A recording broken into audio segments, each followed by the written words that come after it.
한번 따라서 합시다. 나는 할 수 있습니다. 우리는 할 수 있습니다. 하나님 안에 모든 것이 가능합니다. 아멘.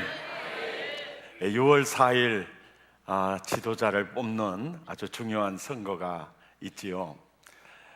우리나라 역사를 보면 지도자가 얼마나 중요한가 알 수 있어요. 1866년 미국은 제너럴 셔먼호 24명이 타고 있는데 그 중에 한 명은 토마스 선교사님이 타고 있습니다. 그 배가 한국에 오는 이유는 미국과 통상을 하기 위해서 한국에 오게 됩니다. 그때 그 고종이 임금이었으나 흥성대원군이 정권을 쥐고 흔들 때예요. 그래서 한국 역사에는 제너럴 서머너를 격침했다. 그래서 우리가 미국을 이겼다.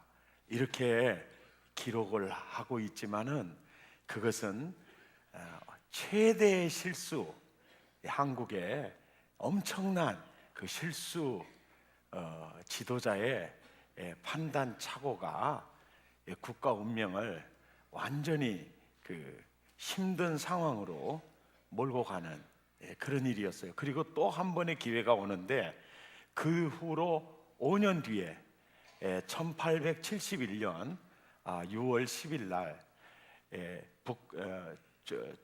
중국에 있는 노후 공사를 통해서 그때는 이제 함대 5척 병사 1200명이 강화도에 이제 오게 됩니다. 그래서 이것을 침략으로 한국 역사는 기록하고 있으나 그 세계사에서는 그 사건을 1866년 통상을 원하는 제너럴 서머너를 격침시킨 데 대한 책임을 묻고 그리고 한국과 통상 관계를 맺기 위해서 옵니다. 그리고 그게 사실인 것이 1200명을 태우고 온 그 완전 화력으로 무장된 그 배를 우리 한국은 이길 힘이 없었습니다. 그래서 결국 이제 강화도에 진주를 하게 돼요. 근데 이들의 목적은 한국과 통상 관계를 맺는 것입니다. 그런데 아무리 얘기를 해봐도 한국은 벽에다가 얘기한 것처럼 통하지 않았어요. 그래서 1871년 6월 10일 날 왔다가 한 달이 채 안 되는 7월 3일 날 그 배가 이제 떠나게 됩니다. 이것이 한국을 비참하게 만드는 철호의 찬스를 놓치는 결과를 가져오게 됩니다. 그때 일본은 그 미국과 통상 관계를 맺으면서 미국 문물과 지식을 받아들이게 됩니다. 그러니까 그때 한국이 그 통상 관계를 맺고 그때부터 미국과 손을 잡게 되면 한국이 이렇게 남과 북이 갈라지지도 않을 가능성이 큰 철호의 찬스를 놓치게 돼요. 조선시대의 양반들은 세종대왕의 한글을 만들어 놔도 백성들에게 가르치지 않았습니다. 왜요? 그래야만이 양반의 그 어떤 그 기득권의 그거를 놓치지 않는다라고 생각을 한 거예요. 그래서 그들은 평민들이 그를 아는 것을 경계했습니다. 그리고 당시의 임금들은 문호를 개방하면 자기 정권이 무너날 줄 알고 있어요. 지금 북한의 김정은 정권에 경계하는 것과 똑같은 자세를 취했습니다. 그것이 이 나라를 비참하게 만드는 거예요. 나라는 나라 지도자에 따라서 운명이 달려 있어요. 그럼 전라남도는 어쩔까요? 목포시 어쩔 것 같아요? 투표 똑바로 사람 제대로 찍자고 이연사는 주장하는 바입니다. 아무렇게나 표줘도 안 된다. 눈깔 제대로 베긴 사람 뽑아야 된다고 이연사는 주장하는 바입니다. 네. 이해가 되시죠? 지도자 한 사람, 그 지도자 한 사람 잘못되면 그래 비참해지는 거예요. 일본이라는 나라는 나쁜 것도 많지만 굉장히 좋은 것도 많은 게 백제 시대의 왕인 박사를요 궁중에 이 선생님으로 모시고 가서 배워요. 그러니까 수용성이죠. 개방성. 그러니까 그때 미국의 통상 그대로 받아들여 가지고 훨씬 앞서가 버리는 거예요. 철호의 찬스를 놓쳐요. 지도자, 그 지도자의 이 생각이 그렇게 중요하다. 저는 제가 6월이 돼도 보은의 달인데 이런 류의 설교를 제가 별로 하지 않았는데 오늘은 좀 설교를 해야 될 것 같아요. 왜냐하면은 그 조선 후기와 한국 근대사를 보면, 역사를 보면 성경보다 더 하나님이 이 나라를 사랑하고 나를 사랑했다는 게 철저히 느껴져요. 예. 참으로 놀랍게 느껴집니다. 여러분, 일본이라는 그 나라에 의해서 명성황후가 비참하게 죽어져 가지고 꽃다운 처녀들이 일본의 근로 현장으로 위안부로 가죠. 그리고 얼마나 좋은 것은 다 전쟁 자원으로 빼갔죠. 그렇게 이 나라가 난도질 당하고 있을 때 교회는 불나고 신사참배 반대한다고 지도자들은 옥에 갇히고, 그리고 일본의 군합발에 짓밟히면서 우리는 기도했죠. 독립을 염원했죠. 하나님은요 우리가 생각하지 않은 전혀 다른 방법으로 이 나라를 독립을 시켜가는데, 그게 뭐냐면 원자탄이에요. 미국이 원자탄을 개발을 하는 이유가 어떻게 해서 원자탄을 만들게 됐느냐면, 아인슈타인이 독일에 있을 때 히틀러가 빨리 원자탄 만들려고 해서 원자탄을 만들기를 시작하고 있었습니다. 근데 아인슈타인이 저 악종, 저 미친 듯이 날뛰는 저 히틀러에게 원자탄이 들어가면 세계가 불바다가 될 것이 뻔하다. 그래서 아인슈타인이 미국으로 망명해서 당시의 대통령 루즈벨트에게 지금 히틀러가 원자탄을 개발하고 있으니 빨리 개발하지 않으면 안 됩니다. 그래서 20만이 동원이 돼가지고 맨하탄 프로젝트 원자탄을 만들게 돼요. 원자탄이 완성이 되었을 때 그때요 1945년 5월 7일 날 독일이 항복선언을 해버려요. 쓸 데가 없어졌어요. 그런데 저 일본은 한국 짓밟고 러시아 짓밟고 중국 짓밟고 태평양 전쟁을 일으켰어요. 그리고 달라드는데 미국 입장에서 보니까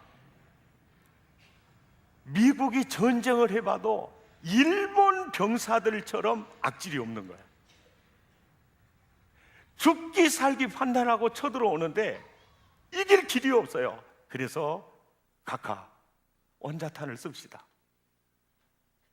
그럴 때 트루만이 이걸 떨어뜨리면 수십만이 죽는데 그걸 허락하기가 너무너무 주죠. 그래서 몇 개월을 기다려요. 명령을 내리지 않다가 8월 6일 히로시마에, 8월 9일 나가사키에 저걸 떨어뜨려요. 그리고 8월 15일 항복!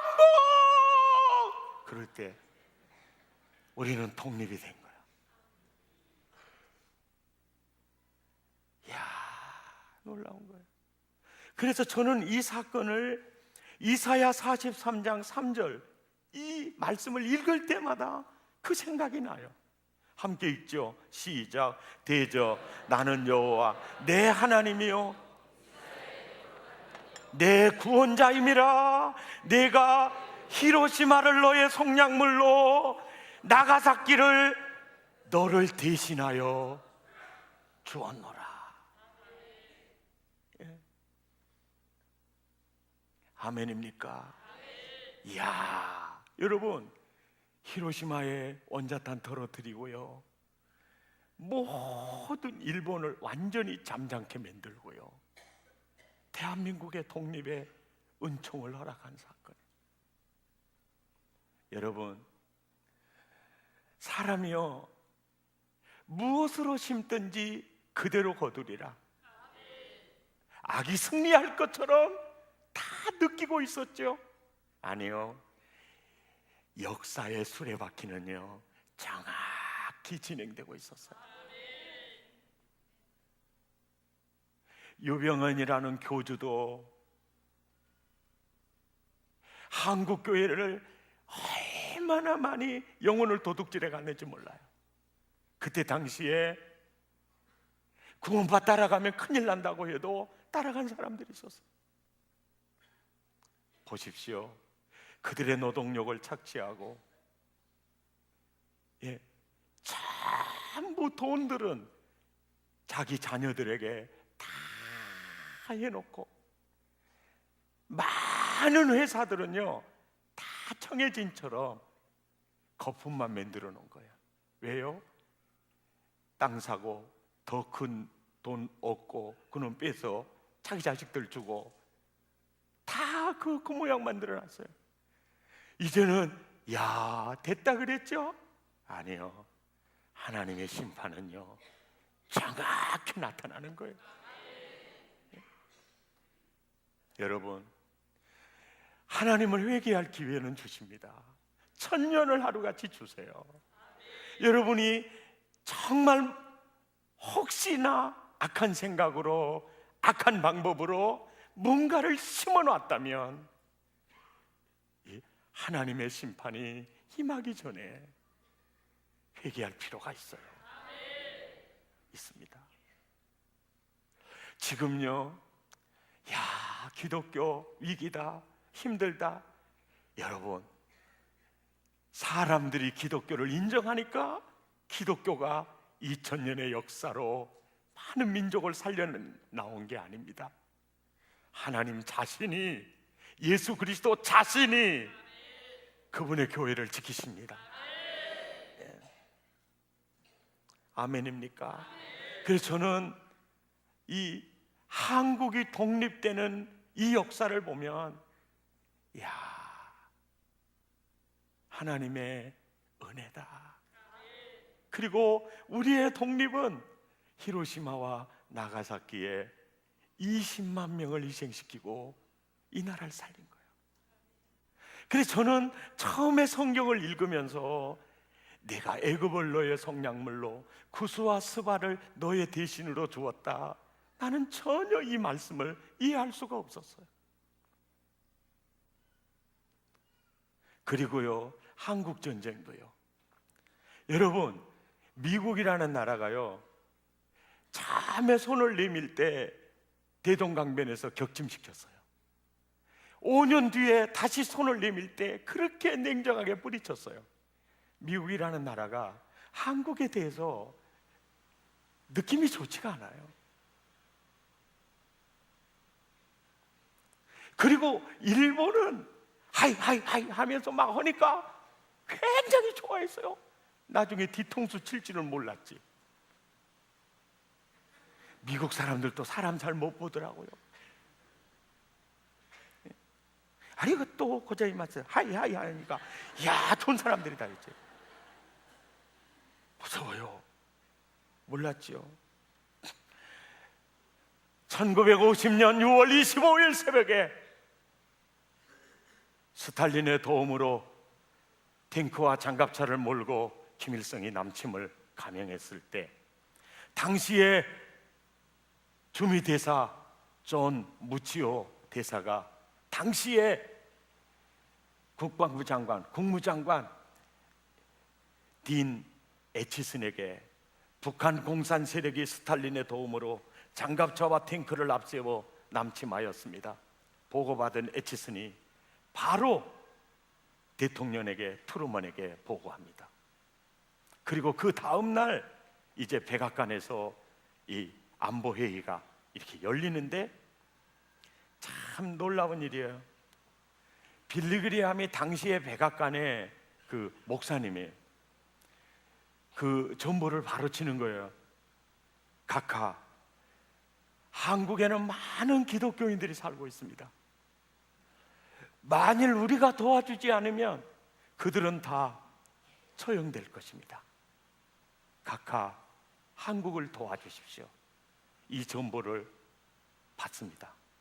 그리고 안보장관 안보회의에 이제 딱 들어가는데 거기에 참석한 사람이 이제 트루먼 대통령, 국무장관 에치슨, 그 다음에 극동 담당 차관보 딘 데이빗 러스크라는 사람이 이제 이런 얘기를 합니다. 대통령 각하, 우리가 한국에 5년 동안이나 주둔했음에도 한국이 공산화가 된다는 것은 이건 우리의 책임이 큽니다. 도와야 됩니다. 그 다음에 존 포스트 덜레스라는 이 사람이 이렇게 얘기합니다. 남한 사람들은 북한 공산당과 싸울 무기가 없습니다. 지금 우리가 도와주지 않으면 안 됩니다. 그래가지고 트루먼, 에치슨, 덜레스, 그리고 이래 또 딘 데이빗 러스크라고요. 이 사람이 이제 4명이 이렇게 회의를 하는데 그 중에 한 사람도 반대가 없었다는 사실이에요. 근데 당시에는 미국 병사들이 전 세계에 나가 있어가지고 2차 대전이 지쳐있어요. 여기서 또 도와주자. 상황이 그럴 상황이 아닌데 근데 이 사람들이요 다 복 받았더라고요. 이 사람들은요, 그 딘 데이빗 러스크라는 사람은요, 나중에 국무장관으로 케네디 대통령 때 하고 존슨 대통령 때 국무장관을 하고요. 그 다음에 덜레스라는 사람은요, 아이젠하워 대통령 때 8년을 국무장관 하더라고. 한국을 도와주니까 이건 지금 웃으려고 하는 소리인데 무슨 얘기냐면 당시에 6.25가 터졌을 때 이 그 4명이 인물들이 보통 해안인을 가지고 있는 사람들이 아니야. 이 조사해 보니까요 거의 선교사님, 목사님 가정들이에요. 기도하는 사람들입니다. 그런데 각하, 우리 힘으로는 안 되고 유엔의 도움을 받아야 되는데 안전보장 이사회에서 소련이 반대할 텐데 이 문제를 어떻게 해결할까요? 그럴 때요, 이 모였던 사람들이 이구동성으로 하는 말이 일단 도전을 해보십시다. 지레 겁먹고 포기하지 말고 도전을 한번 해보십시다. 기적이라는 게 있습니다. 이래가지고 안전보장 이사회를 열고 그날 오전에 소련 대표 밥까지 사 먹였어요. 그리고 잠시 후에 회의 때 만납시다 하고 헤어졌는데 안 와버린 거예요, 이 양반이. 그래서 왜 안 왔는가? 러시아와 국교를 맺고 50년이 지나서 발표를 하는데요, 스탈린이 못 가게 한 거예요. 왜? 미국을 한국전에 끌어들이고 그러면 자연히 중국이 개입이 돼서 미국과 중국이 전쟁을 붙으면 공산주의 종주국으로서 소련이 힘을 발휘할 수 있으니까. 그래서 스탈린은 김일성이를 위해서 장갑차를 대주는 게 아니라 미국과 중국을 한국전에 끌어들여서 자기 패권을 차지하려고, 그래가지고 김일성에게 했던 말이에요. 야, 서울 3일 안에 서울만 잡아라. 그러면 그들이 이렇게 후퇴하면서 반드시 못 넘어오도록 한강 철교를 폭파할 거다. 그러면 기차를 통해서 이렇게 내가 이 철교를 넣을 수 있는 장비를 보내줄 테니까 6월 28일이면 도착한다. 그러니까 거기서 기다리고 있어라. 그래가지고 그 말 믿고 김일성이가 기다렸더니 스탈린이 안 보내줬잖아요. 그래서 황장엽 씨가 하는 말입니다. 절대로 소련은 믿으면 안 된다, 이렇게 나오는 겁니다. 스탈린이한테 내가 속았다. 그 작전이 있었습니다. 그 소용돌이 속에서 이 나라가 비참해지는 것이죠. 저는요,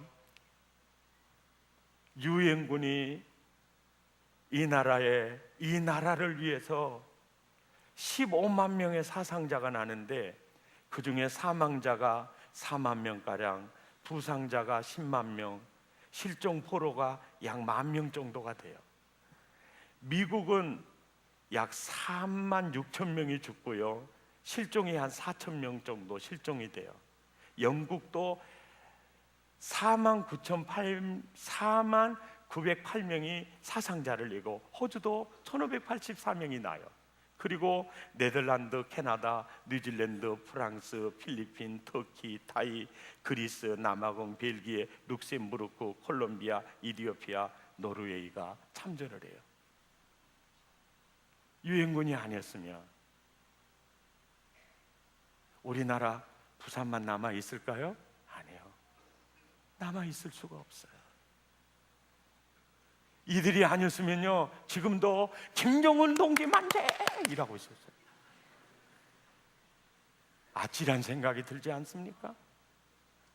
미국의 현충일은요 5월 마지막 주 월요일 날이에요. 메모리얼 데이라고 그래요. 근데 이번에 진짜 대단한 역사가, 정말 감동스러운 역사가 있었어요. 한국전에 참전했던 얼굴 시커먼 병사가 참 기특한 사람이에요. 여보, 잘 다녀올게. 나 한국전에 가서 죽으면 절대로 나 기다리지 말고 시집가라고 그랬답니다. 시집가라고. 그런데 이 여인은요 63년을 기다리는 거예요. 남편이 죽었다, 시신만이라도 기다리는데 이번에 그 시신이 발굴돼서 간 거예요. 근데 거기에 대통령이 참석을 하는 거예요. 저 뉴스를 보면서 가슴이 아려오더라고요.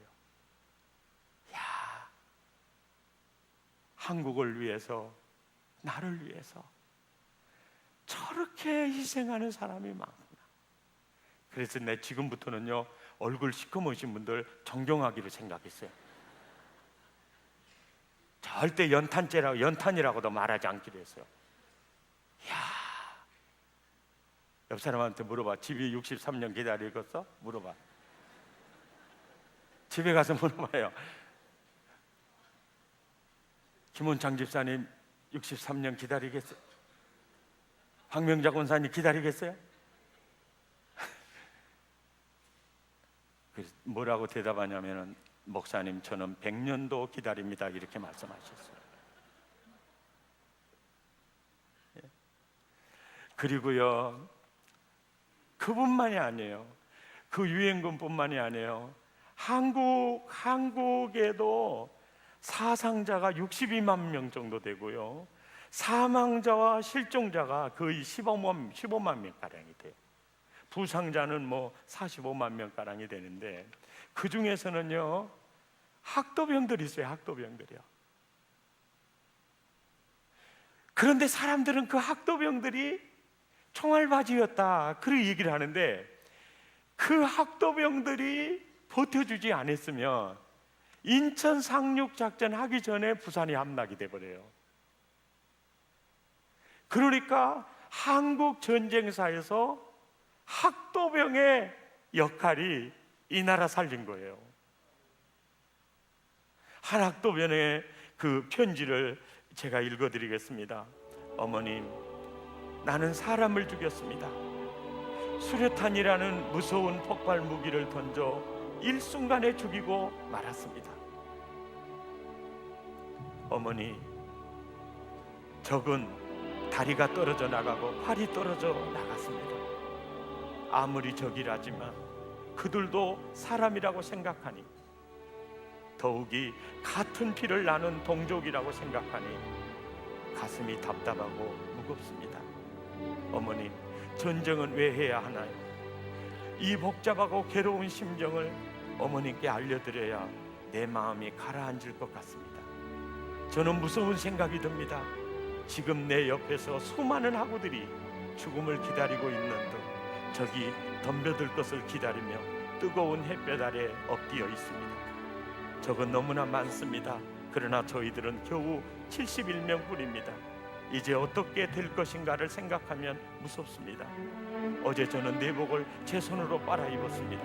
그런데 어머님, 저는 그 내복을 갈아입으면서 왜 수의를 문득 생각했는지 모릅니다. 죽은 자에게 갈아입히는 수의 말입니다. 어머님, 제가 어쩌면 오늘 죽을지도 모릅니다. 저 많은 적들이 저희들을 살려두고 그냥 물러갈 것 같지 않으니까 말입니다. 어머니, 죽음에 무서운 것이 아니라 어머님도 형제들도 못 만난다고 생각하니 무서워지는 것입니다. 하지만 저는 살아가겠습니다. 꼭 살아 돌아가겠습니다. 어머님, 이제 겨우 마음이 안정이 되는군요. 어머님, 저는 꼭 살아서 어머님 곁으로 달려가겠습니다. 상추쌈이 먹고 싶습니다. 옹달샘에서 이가 시리도록 차가운 냉수를 한없이 들이키고 싶습니다. 어머님, 놈들이 다시 다가오는 것 같습니다. 다시 또 쓰겠습니다. 어머니, 안녕, 안녕. 아플싸, 안녕이 아닙니다. 다시 쓸 테니까요. 그리고 끝나는 거예요. 이우군이라는 병사의 포켓에서 발견된 노트입니다. 저는 이 말씀을 볼 때마다 이사야 43장 4절이요, 오늘 본문이 보입니다.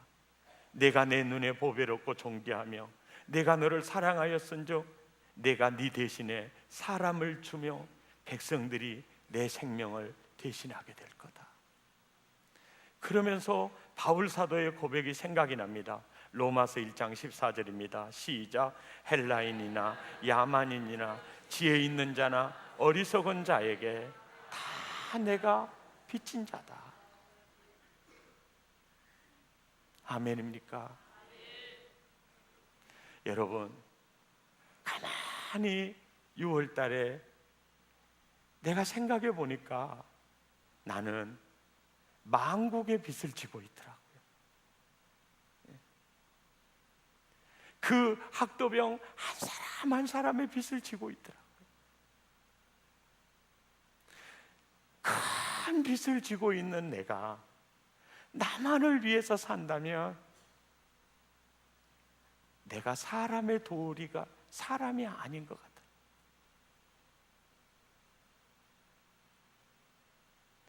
오늘날 우리는 너무나 지난 역사를 잊어버리고 삽니다.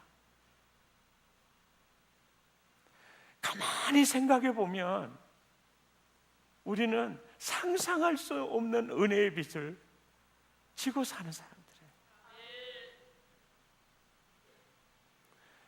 상추쌈을 하면서도 이 쌈을 길러서 이 상까지 낳아주시는 분들의 은혜가 있고, 스마트폰을 쓰면서도 밤잠을 설치면서 연구했던 그들의 헌신이 있고, 우리가 이렇게 자유 대한민국에서 살 수 있는 것, 너무나 많은 사람의 수고와 희생이 있었어요.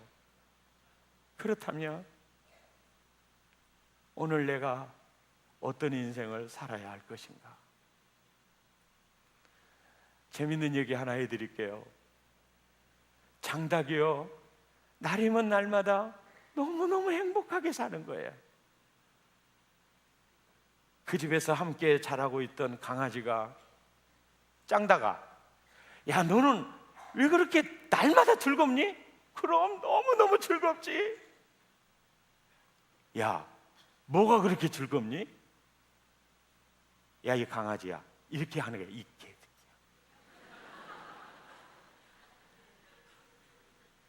사는 게 얼마나 행복하니?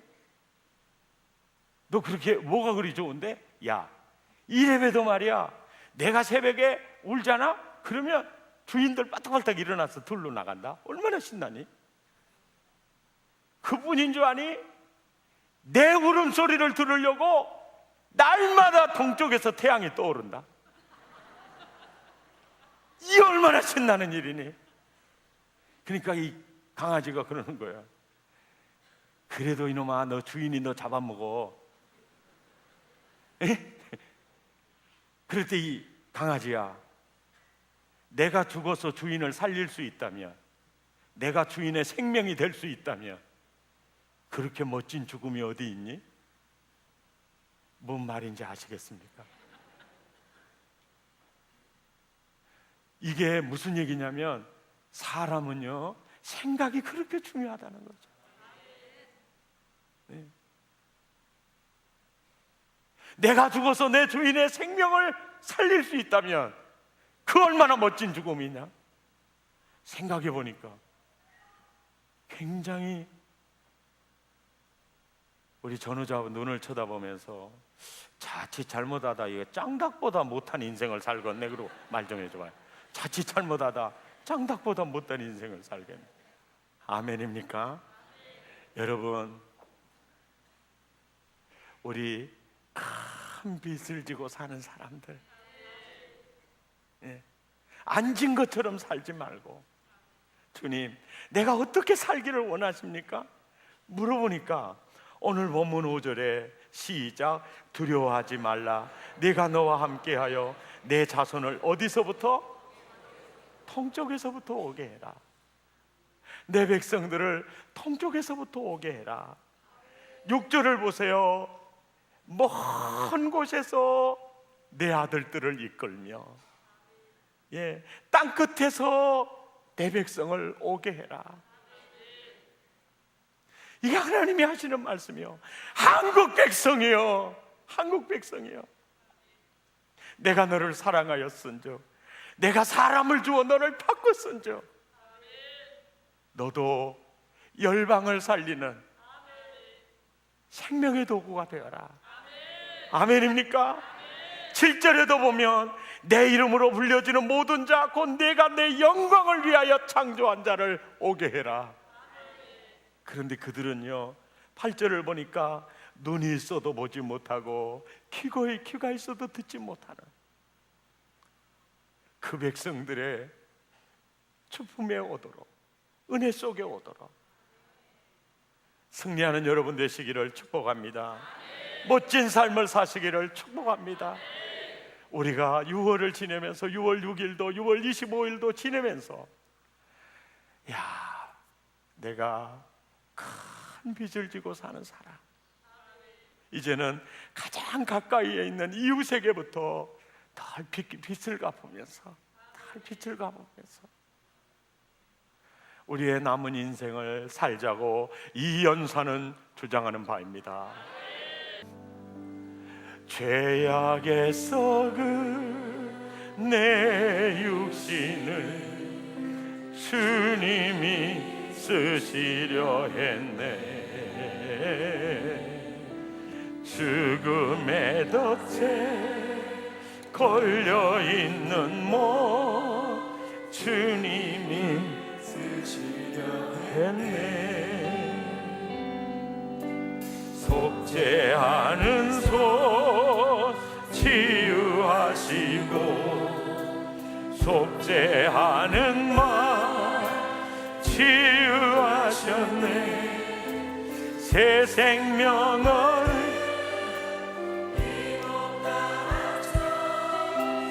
주님께 영광 돌리리. 먹물로 칠한 내 육신을 주님이 비게 하셨네. 십자가 모여 증거하라고 주님이 살리셨네. 기도할 때에 음성 주시고 찬송할 때에 기쁨 주시네. 내 작은 일 아멘 내 작은 것 주님의 붙들린 자라. 평생 같아도 빚진 자 되어 주님의 빚진 자 되어 주님 가신 길 택하였건만 눈물만 솟구치네. 생명 주시니 주님이시라. 아멘. 능력 주시니 주님이시라. 아멘. 말씀 전하여 복음 전하여 주님의 빛을 갖두리. 평생 같아도 빚진 자 되어 평생 같아도 빚진 자 되어 주님의 빚진 자 되어 주님 가신 길 택하였건만 눈물만 솟구치네. 생명 주시니 주님이시라. 아멘. 능력 주시니 주님이시라.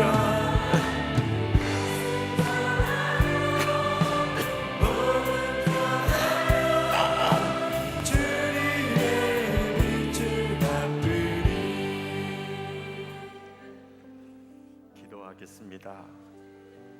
하나님, 역사를 보니 하나님이 한국과 나를 얼마나 사랑하시고 놀라운 계획을 가지고 보살펴섰는지 알 수 있습니다. 생각해 보니 내가 만국의 은혜를 입고 살고 있습니다. 하나님, 큰 빚을 진 사람으로 빚 갚는 재미로 살기 원합니다.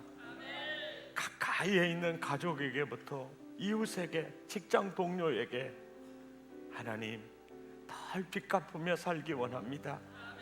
주여, 오게 하라, 이끌어내라. 귀가 있어도 듣지 못하고 눈이 있어도 보지 못해 지옥 불구덩이를 향해 가는 영혼을 구원해내라. 주님, 순국 선열들의 희생과 헌신이 역이 되지 않도록 나도 나라 사랑하고 나라를 위해서 나도 헌신할 수 있는 그런 사람으로 빚어주십시오. 국가가 나에게 무엇을 해주기보다 내가 이 나라를 위해서 디딤돌이 어떻게 될까를 생각하게 해 주옵소서. 은혜 입은 자로서 바울처럼 유대인이나 헬라인에게나 종이나 자유자에게나 내가 다 빚진 자다, 그 마음으로 인생을 살기 원합니다. 그리고 주님이 주시는 말씀을 부여잡고 우리 마음을 토하고 입술을 열어 결단의 기도 함께 드리십시다. 하나님,